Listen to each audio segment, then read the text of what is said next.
Hey everybody, welcome back to my channel. It's Theoni with Thrifty Divas, and I'm here for the Q&A.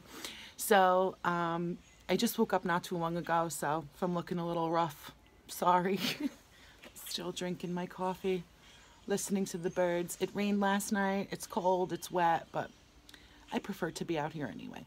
So, all right, so I have all your questions here, and I'm gonna try to get through as many of them as possible. And if it has to go to 2 parts, it might go to 2 parts, but I'm going to try to do it in a reasonable length video. So let's see. All right, so let's just start right through. Hold on. Okay, Lydian Hill asks, why did you quit your job? Okay, so I'll try to give you the short version. It was just absolute chaos. It was just a lot. There was just so many reasons. So the pay is obviously not good, right? Because I was legal aid, but I knew that. But you have to take that into consideration. So I was legal aid. I was getting up at 5 o'clock every morning to be at work at 9. Because I had to get myself ready. I had to wake my son up, get him ready for daycare, all this stuff. So it took me an hour to get there, an hour and a half back at 5. I had to pay for daycare, which was $1,200 a month. And that's a lot. And that was only for 4 days because my mom took him on Fridays because my mom was off on Fridays. So subtracting that from the pay and then the gas, I have a lease car. In 4 months, I already was on route to go way over my mileage on my lease, which if you put the money in on that, that was a whole bunch. And we were split up into teams, and the team that I was in particularly was a very difficult team. There were, I'd say, 3 out of 5 days of the week where I was all alone in the courtroom banging out 60, 70 cases by myself because the people the lawyers who were supposed to be taking care of them, that were assigned to them, were not in yet. They would take their sweet time coming down from the office. There was one girl I worked with who everybody put her up on a pedestal. She hadn't even been there that long, but everybody just praised her. I feel like the team leader was slightly obsessed with her, as the team mentor was, and she would stroll in to the office at least 30 minutes late with her iced coffee and then sit down and do a full face of makeup in her office and just stroll in to the courtroom whenever, and never nobody was ever too concerned about anything. And mind you, I'd run a courtroom by myself, and I had only been working there for 5 minutes, and it was a lot. There was just so much. And then it ended up actually becoming bad for my health. I would call my mother crying during the day. We would get an hour lunch, and half the time we didn't get a lunch break because they would hold meetings during our lunch break. Sometimes they'd give us pizza, sometimes they wouldn't give us anything, but I don't care. I'm sorry. Even if you're giving me pizza, it doesn't take away from the fact that I'm not working. You know what I'm saying? It doesn't make me not be working just because you bought a pizza. I'm still working, and it's supposed to be my lunch break. So you'd go through no breaks. Another friend of mine on another team worked arraignments till 10 p.m. 10 p.m. Didn't get any, you don't get any additional compensation for that at all. She even talked to the bureau chief about getting a comp day for that, and she said no, absolutely not. But then there'd be, on my team, there was a refusal hearing at motor vehicles on Lincoln's birthday when we had no work, the courts were closed, and if you went there and did a 15-minute refusal hearing, they would have given you a comp day. Why are you not giving somebody a comp day for working almost an additional day in one day? It was so much. But my doctor added a second blood pressure medication. He upped my diabetes medication. I could a mess, I tell you. It was just not good. I was like, it's not for me. It's not for me. And no, I'm sorry. It was bad, and I was miserable, and everybody could like see it. Like all you guys told me, you could see it, and you see the difference now. So long answer, but that's why I quit my job. All right. And then Kirsty McKenzie asks, would you go back to teaching college? Absolutely. Yeah, absolutely. Although, like, it's difficult now because I do have $150,000 in student loans from law school, you know, so you kind of want to be able to pay those back. And then you worked really, really hard. I passed the bar on the first try, too. It's like, I don't know. I think because of all that, I kind of want to practice law. If I could do both in some way, I don't know. But I'm not against it at all. I loved teaching college, and I was always told I was extremely good at it. Like, I don't know. I used to teach people when I was little for like fun, so I think I was like a born teacher. So yes. All right, let's see.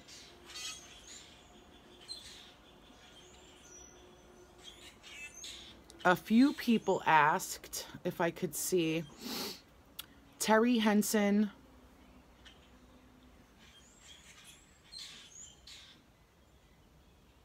I just don't want to leave anybody out.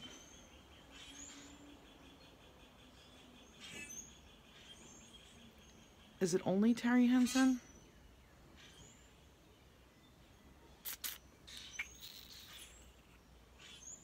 All right.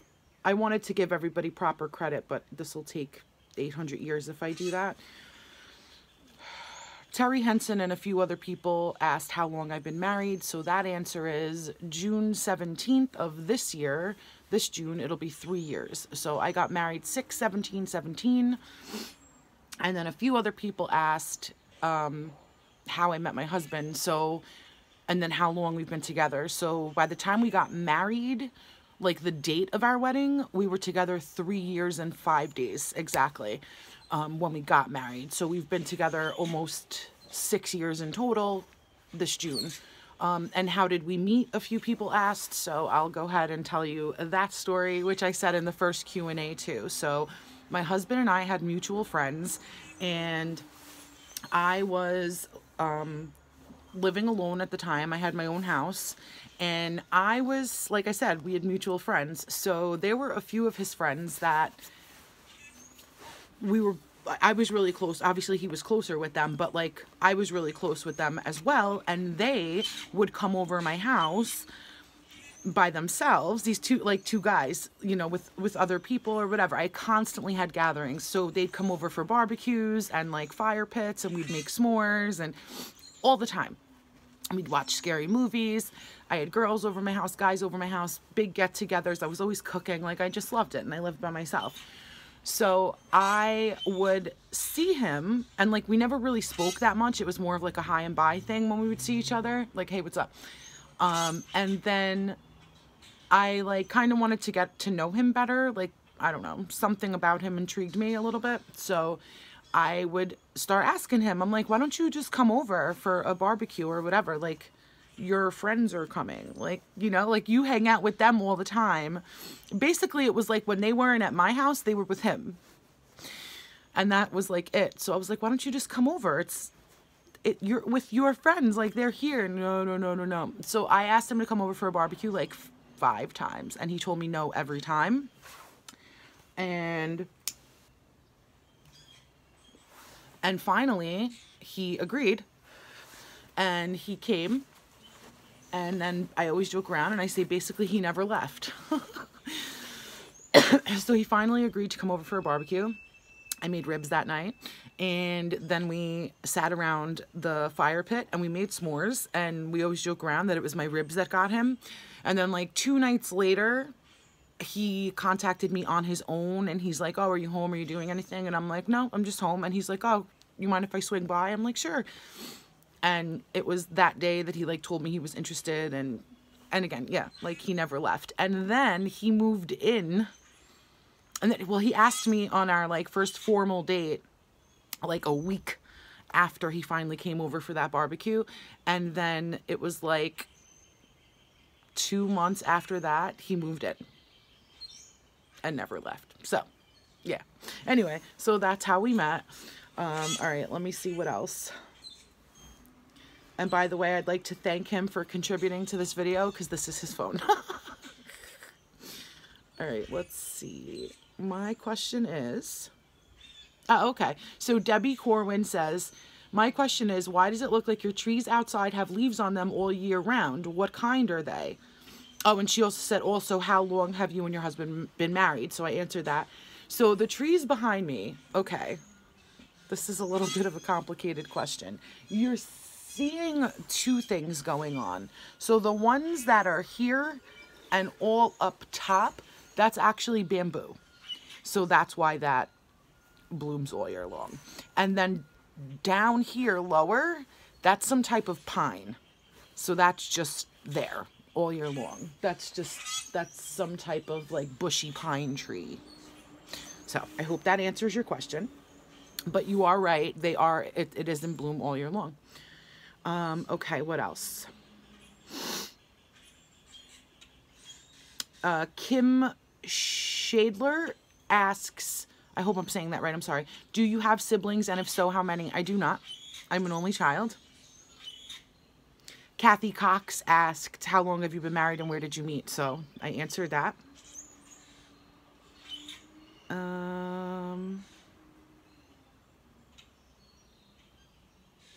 Elaine Thomas, how did you meet your husband? So we said that. Kathy Driver, how did you make the bread pudding with the snack cakes you got on clearance at Dollar Tree? So I just cut them up into little bits. In the pan, and then in a bowl, I whipped up, I think it was like 4 eggs and some whole milk and cinnamon and vanilla and sugar. A little bit of sugar, though, because those were already sweetened. Whipped it up, poured it over the little bits of the snack cakes, and then baked it at 350 for like 40 minutes. And bread pudding. Yeah, so easy. Bread pudding is, I think that's another one. Maybe I should do one of those. But I don't have any bread. Like 1-day-old Italian breads, like loaves, are the best for bread pudding. All right, what else do we have? So Robin Snell says, what is your son's name, if you can tell? When I started my YouTube channel, my husband and I made one agreement, and that was that we wouldn't give up my son's name. So that's why the most I've ever told people is that his name starts with an A. And there's some people who call him Mr. A. But yeah, that was the one agreement that we made when I started my YouTube channel. And Robin Snell also asked, where did you meet your husband? So we answered that one. Okay, Barbara Goik asks, does my mom look forward to what I might purchase her next? I don't know. I don't think so. My mom she's funny. She like is amazed at some of the things that I find at Dollar Tree. She's like, that was from Dollar Tree? So I think she has fun with the amazement, but my mom's the type of person, she's constantly telling me like, save your money. Don't buy me anything. Like that's ever going to happen. So sorry that I didn't hide that at all. Whatever. Cynthia Harris asks, what did you teach when you were teaching? And it was a 2-part question. And have you done the sink or float experiment with your little guy? Not yet, but I am. Absolutely. I'm going to do the sink or float experiment. And what did I teach when I was teaching? When I first started teaching college, I was teaching everything. I was in the criminal justice department, so I taught everything criminal justice related, from parole, probation, rehabilitation, to social deviance, to juvenile delinquency, to criminal investigations, to forensic psychology, I mean, like everything. But I also taught, in the very beginning, they asked me to teach remedial, like developmental reading and developmental writing, because so somebody asked me what there we go. Jean St. Aubin asks, what is your college degree in? So this might answer some stuff. So I have a lot of degrees. I do. So let me go through all of them. So my bachelor's, which is where the English thing comes in. So my mom always wanted me to be a lawyer. I didn't at all. My mom always wanted me to be a lawyer. So when I was like really young, 17 or 18,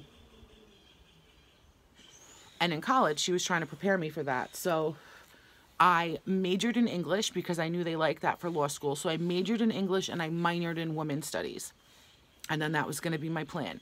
Well, right before the end of my undergrad degree, my bachelor's degree career, I decided I didn't want to be a lawyer. I had an epiphany at like 3 a.m. watching Court TV, and I saw a lawyer talking with stacks of files on his desk and a law library behind him, and I was like, oh God, no. And I had this sense of dread, which I probably should have listened to. And I'm like, no.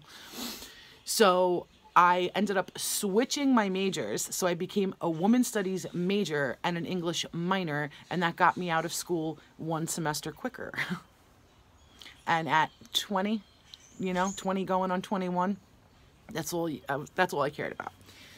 So then I went to grad school in Connecticut, and I got a master's of science in forensic science with a concentration in advanced investigation.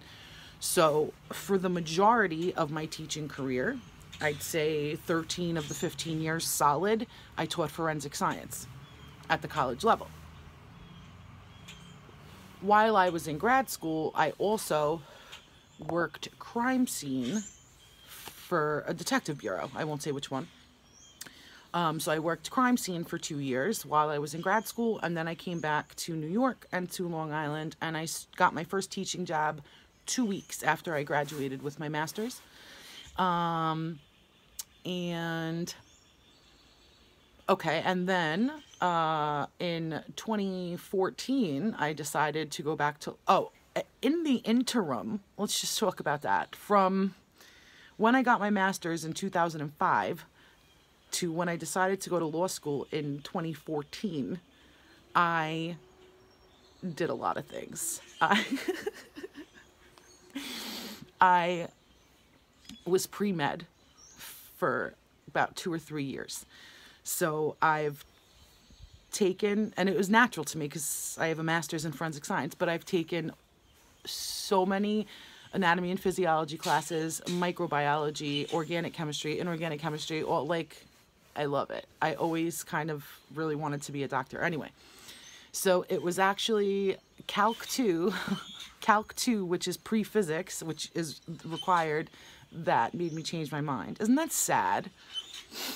But Calc 2 was killing me, and I knew that I was like, maybe I can get like a waiver for Calc 2 since I have a master's and then just go into physics. But all my friends were like, girl, Calc is the foundation of physics. So, and it was a year session of physics 1, physics 2. They're like, you're going to struggle if you don't get through this, and I was like, eh. So I decided to not continue with that, which kind of sucks. And then, everything, histology, we had, I took histology, just everything, so then I decided, I'm like, all right, what's next? What's the second best to a MD? So I was like, I want to be a nurse practitioner. A nurse practitioner, you need to be an RN, and then you need 5 years of RN experience, and then you get the master's to become, whatever. So I was like, all right, I'll go that route. Nurse practitioner is pretty much a doctor. So I got accepted 3 separate times into 3 bachelor's of nursing programs and declined my seat all 3 times. I have a terrible immune system, and I was like, I don't want to be a nurse. I can't be around sick people.